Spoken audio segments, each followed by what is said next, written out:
অন্তর্বর্তী সরকারের মেয়াদ 2 বছর চান 53% ভোটার। ছাত্র জনতার উপর র্যাবের পক্ষ থেকে কোনো গুলি করা হয়নি বললেন র্যাবের মুখপাত্র মুনিন ফেরদৌস। এবং শুভ মহালয়ার মাধ্যমে দুর্গাপূজার আনুষ্ঠানিকতা শুরু। অভিনন্দন ভোরের বাজার প্রাইম নিউজে, সাথে আছি আমি অভিহারী।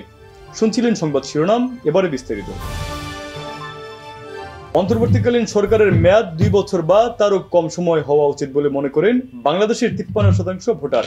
নর্থ সাউথ ইউনিভার্সিটির south Asian institute of policy and governance policy গবেষণায় এই তথ্য উঠে এসেছে। গবেষণার ফলাফলে বলা হয়েছে 47% ভোটার মনে করেন এই সরকারকে 3 বছর বা তারও বেশি সময় ক্ষমতায় থাকতে হবে। আজ বুধবার জাতীয় প্রেস ক্লাবের জাতীয় জরিপ 2024 বাংলাদেশের অন্তর্বর্তীকালীন সরকারের কাছ থেকে নাগরিকদের প্রত্যাশা শীর্ষক জাতীয় জরিপে ফলাফল প্রকাশ অনুষ্ঠানে এ তথ্য প্রকাশ করা হয়েছে। র্যাবের মুখপাত্র লিগ্যাল অ্যান্ড মিডিয়া উইং এ পরিচালক লেফটেন্যান্ট কর্নেল মুনিন ফেরদৌস বলেছেন, ছাত্র জনতার উপর র্যাবের পক্ষ থেকে কোনো গুলি করা হয়নি। যদি আপনাদের কাছে কোনো অভিযোগ থেকে থাকে তবে আমরা তা খতিয়ে দেখব।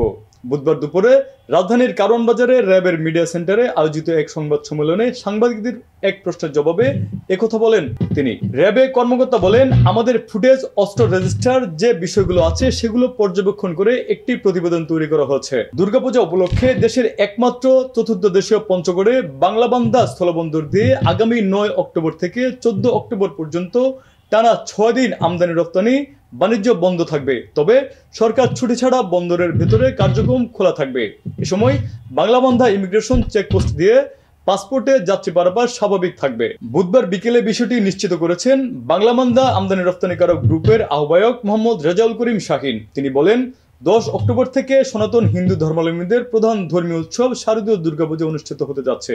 সেজন্য ভারতীয় ব্যবসায়ীরা 9 থেকে 14 অক্টোবর পর্যন্ত 6 দিন আমদানি রপ্তানি বাণিজ্য বন্ধ রাখার সিদ্ধান্ত নিয়েছেন। আজ বুধবার শুভ মহালয়া।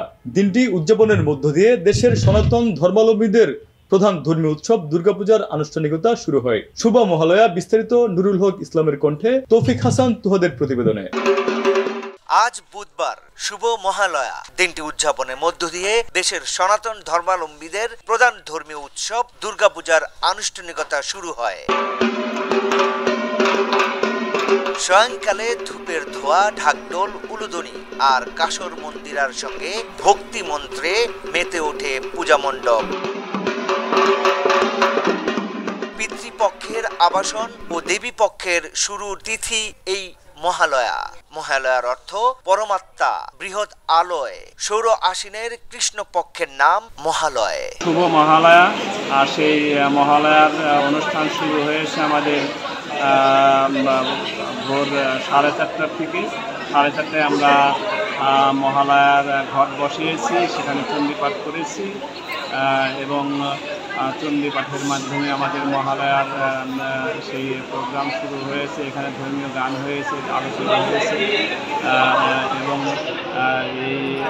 এইভাবে আমরা এটা হচ্ছে আজকের এই অনুষ্ঠানের মূলত মায়ের, দুর্গা মায়ের আগমনী বার্তা। সেইভাবে আমরা মাকে এই পৃথিবীতে আসার জন্য আমরা মায়ের কাছে মিনতি করেছি। মা যেন এই ধরাধামে এসে আমাদেরকে সকল পাপ থেকে মুক্ত করেন।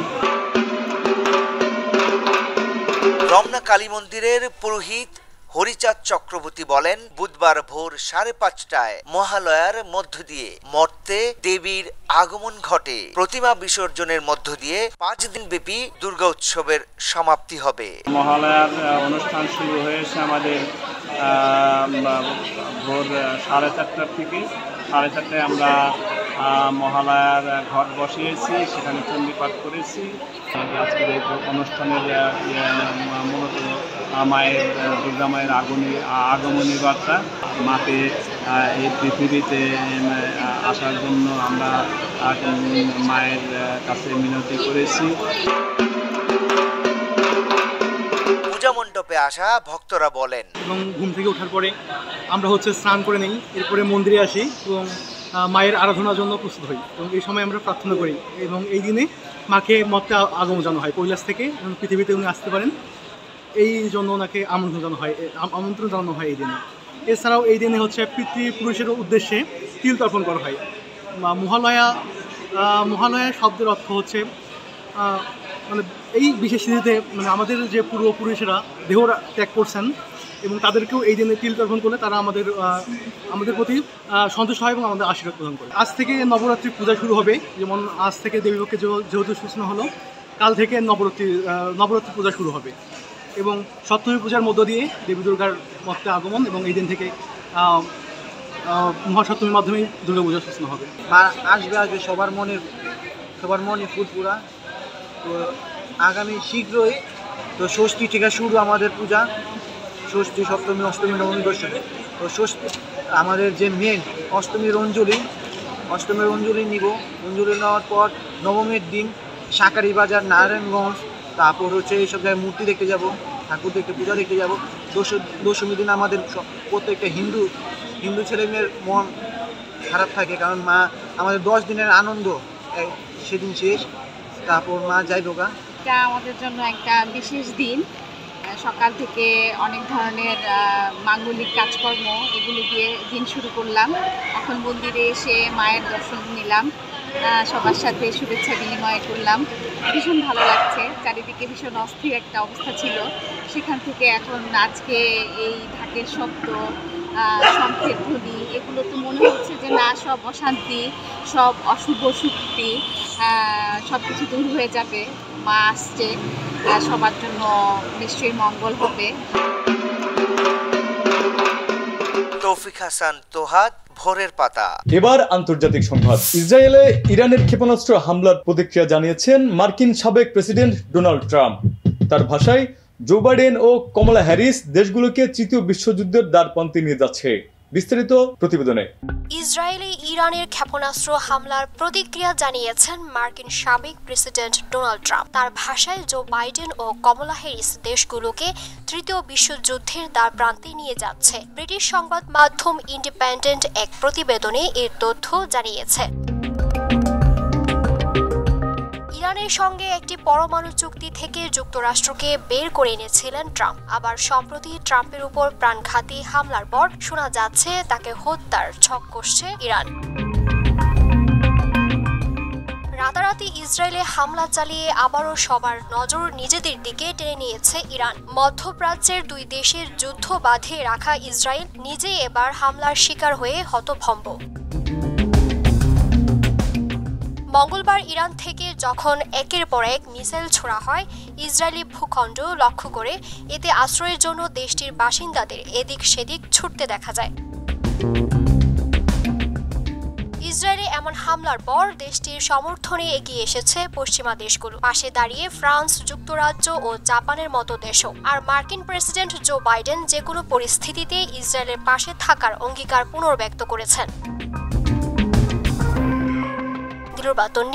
ভোরের পাতা। এবার বিনোদনের সংবাদ।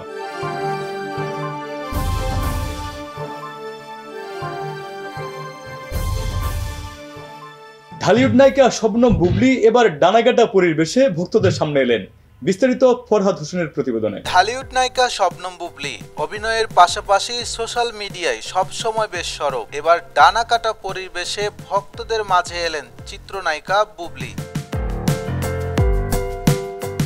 মঙ্গলবার 1 অক্টোবর রাতে বুবলি ফেসবুকে বেশ কিছু ছবি এবং ভিডিও পোস্ট করেছেন। এ সময় জনপ্রিয় এই নায়িকাকে সাদা পোশাকে ডানাকাটা পরিবেশে সাজতে দেখা যায়। এদিকে খোলামেলা চুলে, মিষ্টি হাসি আর চোখের চাহনিতে বুবলিকে দেখে ভক্তরা রীতিমতো মুগ্ধ হয়েছে।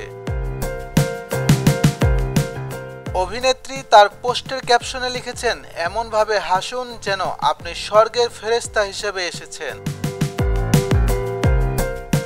বুবলির কর্মজীবন শুরু হয় সংবাদ পাঠ দিয়ে। এরপর 2016 সালে বসগিরি সিনেমার মাধ্যমে নায়িকা হিসেবে বড় পর্দায় আসেন। সুপারস্টার সাকিব খানের সঙ্গে জুটি বেঁধে অনেকগুলো সিনেমাতে অভিনয় করে বুবলি দর্শকদের হৃদয়ে জায়গা করে নেন। ফরহাদ হোসেন, ভোরের পাতা। এবার খেলাধুলার সংবাদ। গত ওয়ানডে বিশ্বকাপের পর সব সংস্করণে পাকিস্তানের অধিনায়কত্ব ছেড়েছিলেন বাবর আজম। পরে আবার সাদা বলে অধিনায়ক করা হয়েছিল এই তারকা ব্যাটারকে। তবে সম্প্রতি রান খরা ও দলের বাজে পারফরম্যান্সের কাছে ফের দায়িত্ব থেকে সরে দাঁড়িয়েছেন তিনি।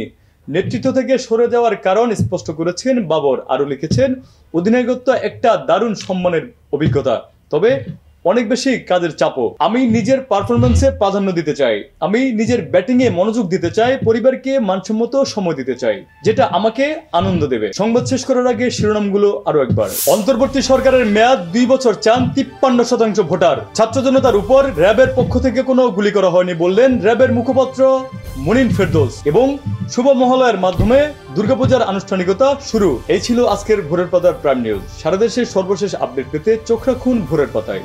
ধন্যবাদ।